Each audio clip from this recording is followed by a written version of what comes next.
For today's video at tayo ay nagluluto ng sinigang na bangus.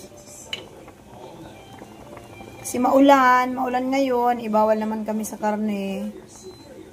Kaya isda na muna tayo, guys. So, malapit na itong maluto. Pero talaga pa ako nagsisigang ng bangus, talagang lutong-luto, guys.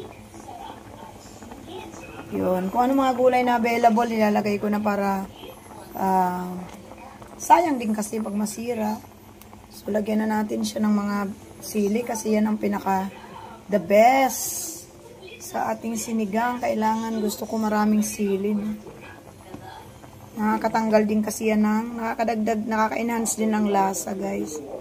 At mabango, sinigang na ganyan. Ito, sinigang ko dahil isda to ay sinigang sa kalamansi. Sinigang yan sa kalamansi, guys. Yun.